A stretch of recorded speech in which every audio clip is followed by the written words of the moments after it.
Thank you, Rodney. We have a presentation which will probably take a half hour, and then we thought we would move over to the gallery where you could ask some questions and experience the exhibition. So that said, we will begin.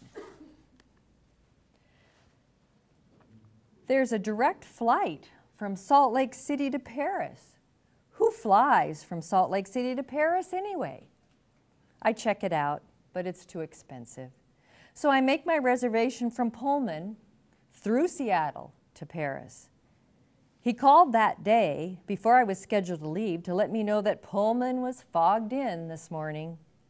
You'd better drive to Lewiston tomorrow than be stuck in Pullman and miss that connection in Seattle. So I set the alarm for 3:30. I leave at 4:15. It is still dark, but it does look clear. There was some fog on the way to Lewiston. Wouldn't it be ironic to get fogged in Lewiston, trying to go to Pullman and then to Seattle? I drive to Lewiston and arrive at 5. The flight leaves at 6 a.m. and the sun is coming up. It is very clear. I flew back over the road I had just driven, and I landed in Pullman. I look down at my home on the lovely Palouse as I fly over the sun's coming up where I just drove. We leave Pullman, and my second stop of the morning is Seattle. I wait for another 3 hours, board the plane and for Paris, and fly over the Palouse again.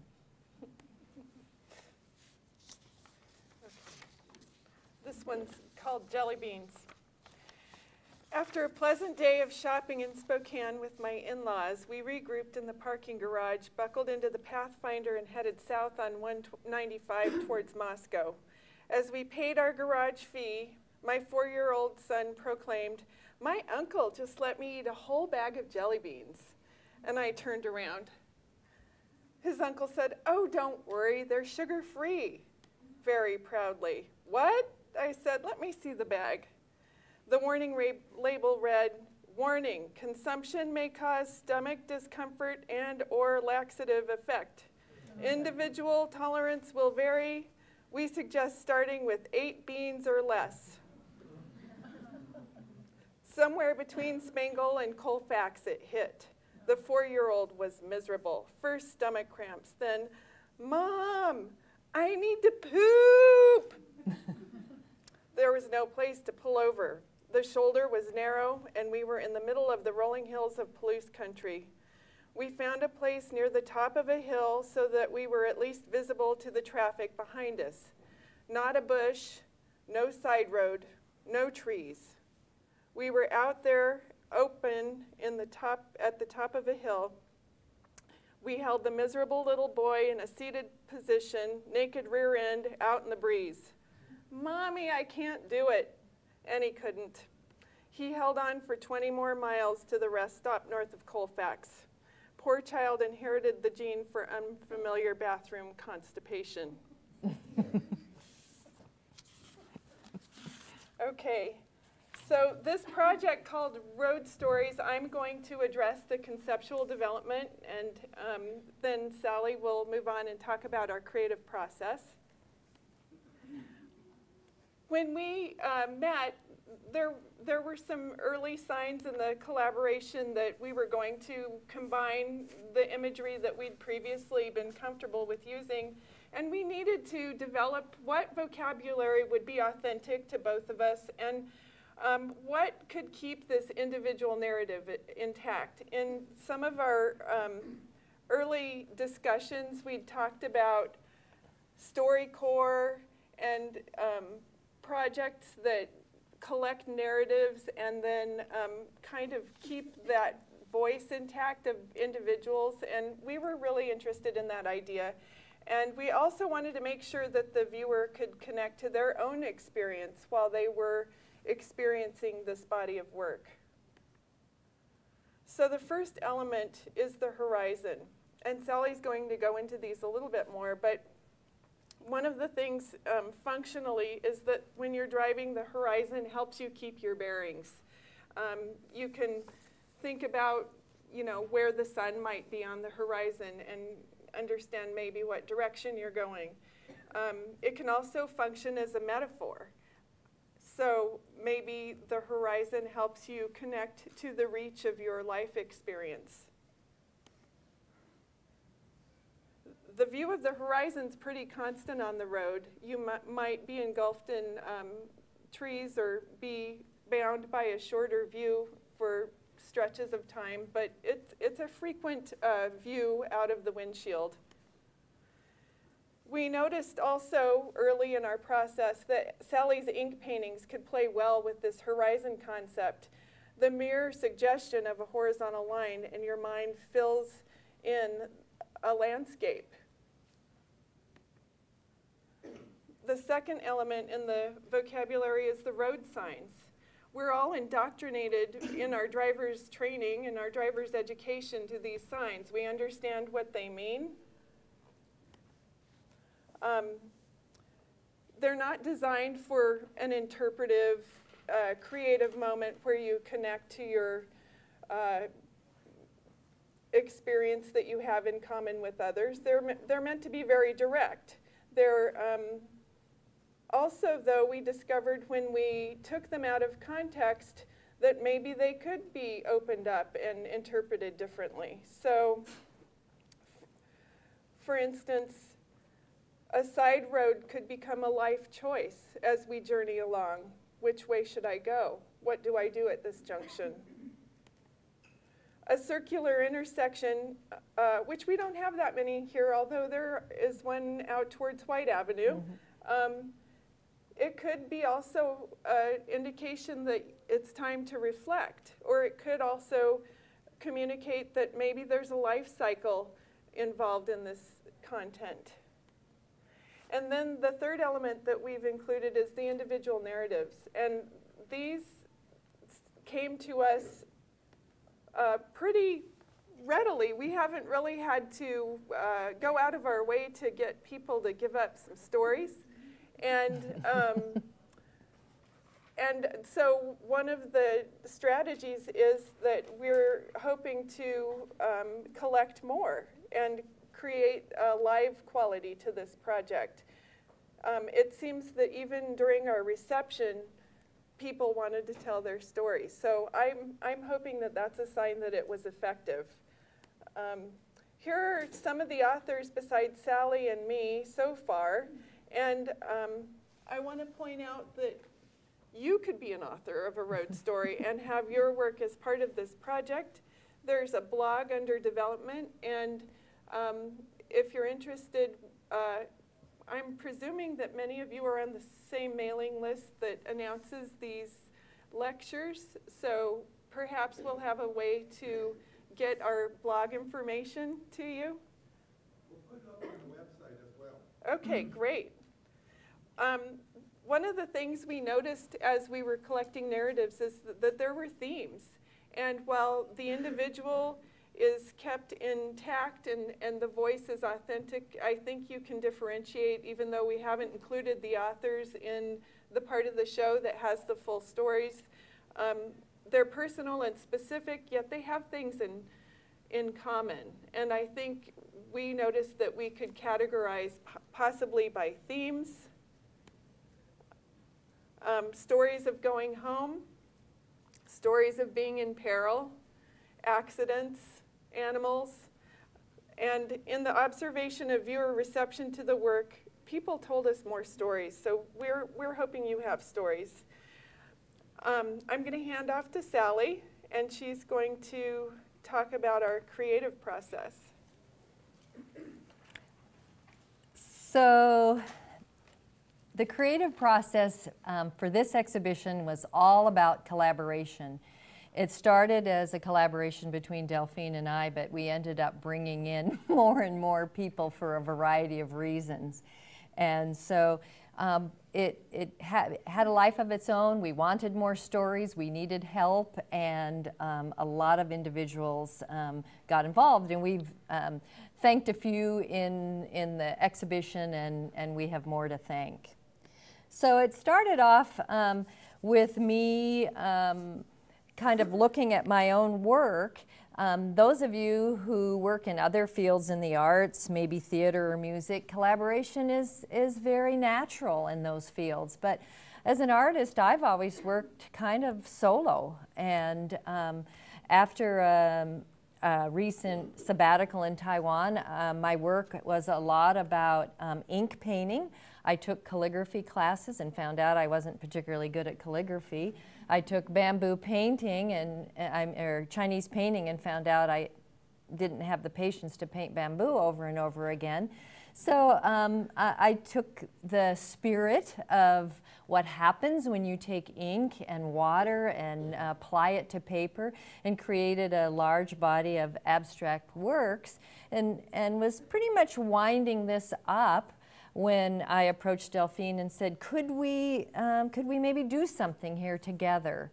And these could be the starting point.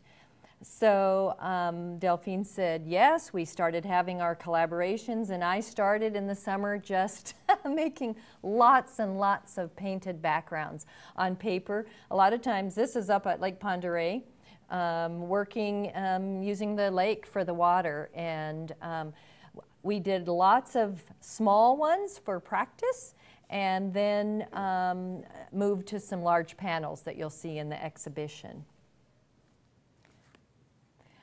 So looking at Delphine's design work, Delphine is an accomplished graphic designer. You'll recognize some of these images. We have a good dialogue. Delphine has a very artistic sense of when she works, and a very interested in the conceptual. And so it was easy for us to talk about how we could take her graphic design knowledge and information and ways of thinking and combine that with mine, which has a little bit more of the fine art background. This is Delphine's studio. You saw my studio at the lake. Delphine's studio is very much working on the computer and researching and finding images and altering them and combining them in ways that I don't do. And so it was really a wonderful learning process for both of us. We started with these got a whole bunch of ink painting backgrounds and looked at them and thought, okay, the road signs would be crisp and clean and fun to lay on top to start developing this story. So our first foray was into silkscreening, and we taught ourselves to silkscreen. Neither of us have done silkscreening for probably 15 years. Or maybe longer. Maybe longer. Yeah.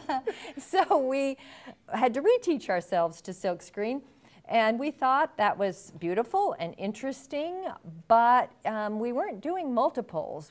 And it was way too time intensive. So we switched to laser cut stencils and started taking the images that we were silkscreening, pulling them from road signs and putting them on the panels with stencils. And Delphine would be able to, this is actually a diagram that she did on the computer where she would photograph the large ink paintings, and these were large panels because we decided we wanted to work large. And then she'd load them onto the computer and practice, well, how big should the roadside image be? Where could we place it? How would these panels work together? What would happen if we lay the text on top? So this was an interesting collaboration with her being able to lay things out on the computer. It was very helpful because visualizing how something's going to look installed in a gallery is not always the way it's going to look installed in a gallery. So our first attempt or mock-up was in the faculty exhibition at the Pritchard Gallery in December and January. And we hung 3 panels from the ceiling, and we Delphine had laser cut the stencils and I painted them on. I love doing all the handwork and letting her do some of the mental and planning work on the computer. And then we had collected all of these great stories from our friends and our own. And Delphine worked with projecting the stories onto the panels, which we loved because it created this great light, sort of like the light you see when you're driving on your windshield, and kind of luminous. And it was a little bit of a challenge because we found out that the type needed to be larger to read, but we didn't want to shorten the stories. It also was a little hard to read. Some of the people in the Pritchard Gallery said, we love the stories, but they were a little challenging to read. So even though we loved what happened with the projection alluding to the headlights of a car, we thought, well, we need to make some changes. So part of collaboration, part of making artwork is adaptation, adaptation, adaptation. So again, this is a Photoshop image that Delphine was working with, moving the panels around, using it as a visualization tool, thinking about how many would we need to fit in the gallery. So she photographed the gallery space, then photographed the work, plopped it into the Photoshop imagery and moved it around on the computer. And I think it's pretty interesting because here's the final. And if you go back, you can kind of go back and forth. You can see that, sure, we moved the panels around a little bit, but it was really helpful to see what would happen by laying it out on the computer.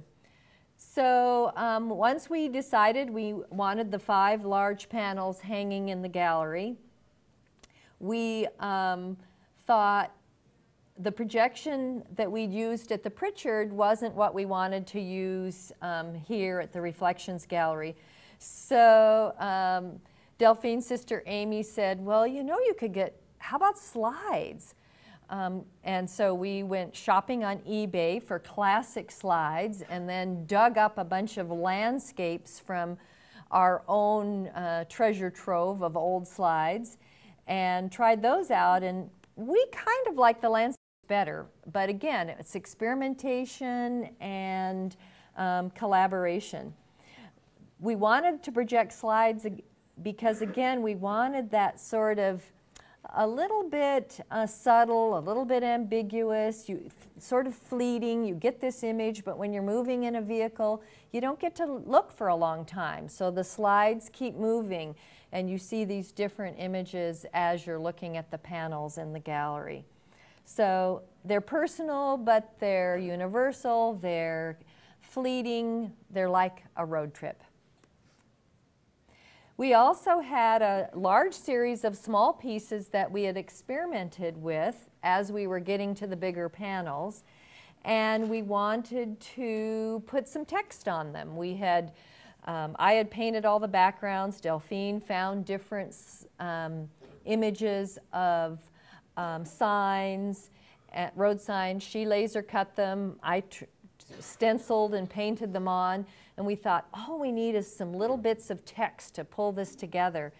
So Delphine printed out the text, and we rubbed graphite on the back of these big text panels, taped it down to the top of these small pieces, and started tracing over. And we thought, oh, this is beautiful. This is exactly what we want. This sort of light text comes and goes. It's readable, but it's a little bit ephemeral, and after our hands could hardly move, and it took 2 to 3 hours to transfer the text onto one image, We thought, uh-oh, this show opens in 3 days. Got on the phone and said, calling artists and friends. We have breakfast and mimosas, and all we need is your ability to press hard on graphite. And that's why we have some very serious thank yous posted in the gallery, because all day Saturday before the show opened, we had our friends who love doing it. And actually, they've all been to visit to see their piece in the show. So that was fun, and it became a bigger collaboration. They also told stories while we transferred the graphite, and we took down more stories for our blog. The stories are projected on a scrolling projection in the small room that we can keep dark, and we also have benches in there so someone could actually sit down and read the stories, and we think they're funny. Someone did comment we needed a few less car crashes and a few more good laughs, so we're looking for some more very funny ones to add to the narrative. And is that our last slide? I think so. I think so. So what we'd like to do now is have a chance to walk over to the gallery. Well, maybe should we take questions first? Sure. If this anyone might be better has any format. specific questions, since we're kind of a big crowd, now might be a good time to answer questions, and then we can walk over to the gallery and actually look at the work, because as artists, we like to think that the work speaks for itself and that we don't need to say that much about it. So, questions? You mentioned a scrolling projection for the text, and then earlier you had those larger panels and commented on preference for the landscapes projected using those slides. Mhm. So are those static, or do you swap out or The slides? vary the projection of slides so that sometimes it's landscape, urban, Right. Yeah, the 35 millimeter slides are rotating on a carousel, and they're intermittent. Sometimes they go away completely, and so and there are two projectors going simultaneously. So sometimes you see two slides. Sometimes you see a slide on the left. Sometimes you see a slide on the right. I think formally too that worked out. We noodled on that question. And then the other projection is text only, so that's in a separate room. You mentioned at the beginning that whereas musicians and theater, the arts are more collaborative, and that the visual arts have been more solo. Do you foresee in the next generations of artists that are coming out of our programs or in the art world as being more collaborative? There will be more collaborations in art, because interdisciplinary activities seem to be permeate, not just this seminar, but permeating the universities and kinds of research that lots of us in science are doing and things, much more than I mean, the word interdisciplinary was kind of, oh yeah, we'll tolerate it for a few people a decade ago, and now in almost every grant you've got to have something about interdisciplinary. Do you see that trend? Is this just a flash in the pan, or are more of your colleagues going to be doing a lot of collaborative work? Well, I'll let Delphine talk about design, because design, I think, is already more collaborative. But in fine art, particularly with installation work, you need help, and often people are starting to work together a lot more, and artists are interested in tackling important problems and important issues, and so we do need to, if one of our issues is about something dear to us environmentally, we might need to get together with an environmental scientist and do some research to inform our work. So I do think artists are working way more collaborative, yes. Sometimes we do take all that research and go back to our studio and work alone. And so we've worked so much more together day in and day out on this project. But yes, I do think there's a lot of change in fine art and in design. Absolutely, in design. Collaboration is becoming more the norm, and I think our college is kind of responding to that with its integration of programmatic integration, where we still have individual programs, but we're trying to cross boundaries a lot more.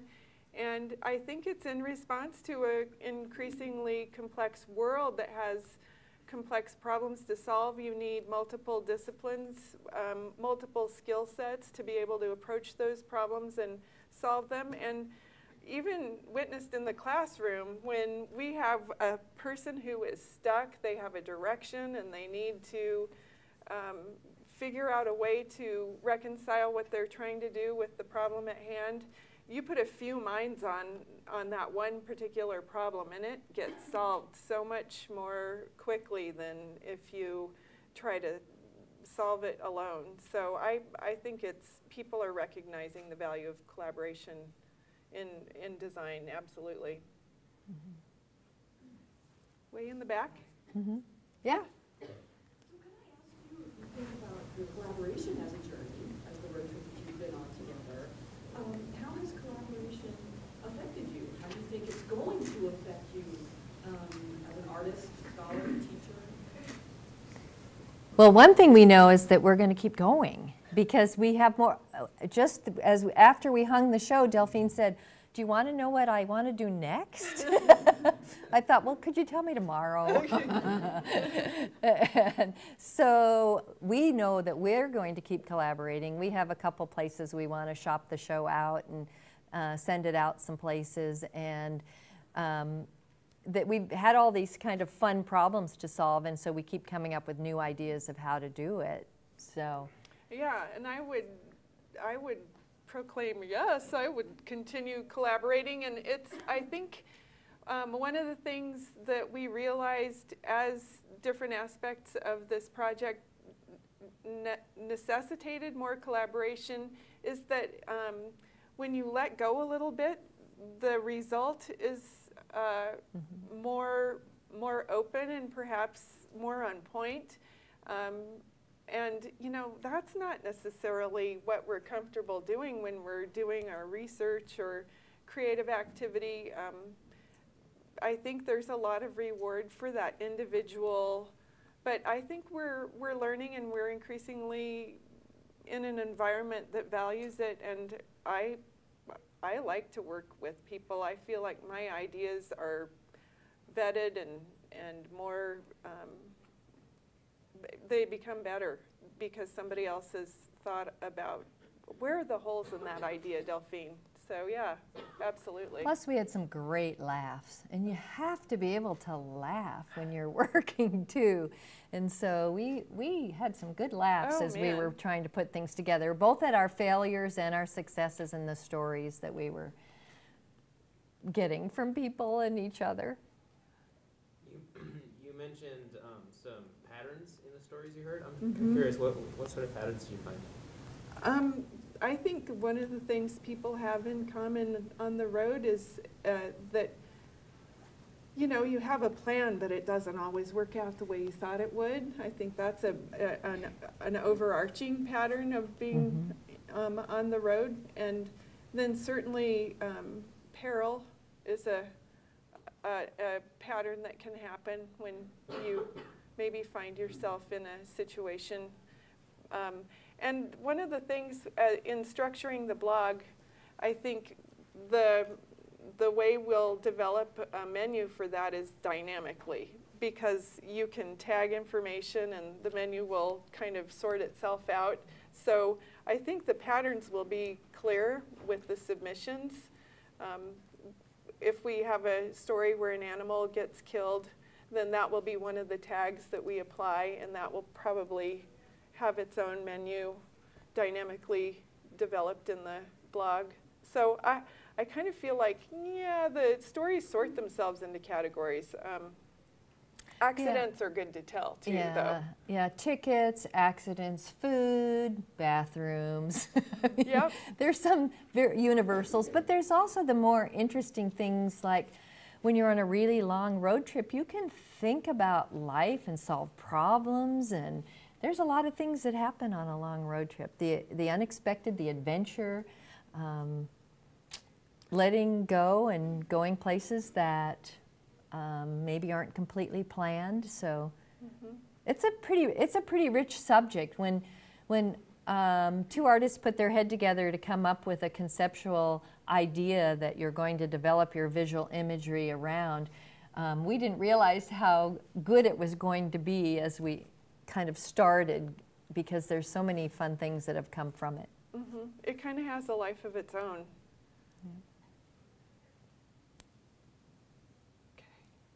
Well, are you guys ready to go over to the gallery then? Yeah. Okay. All right. Great. Oh, great presentation. Thank you. Thanks. No, they really, I think they can just look at the work. Okay. I could put the price list out. I forgot that.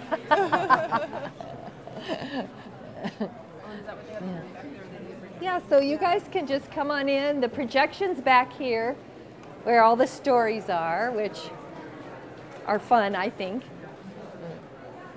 And then you can see the short snippets of stories over here.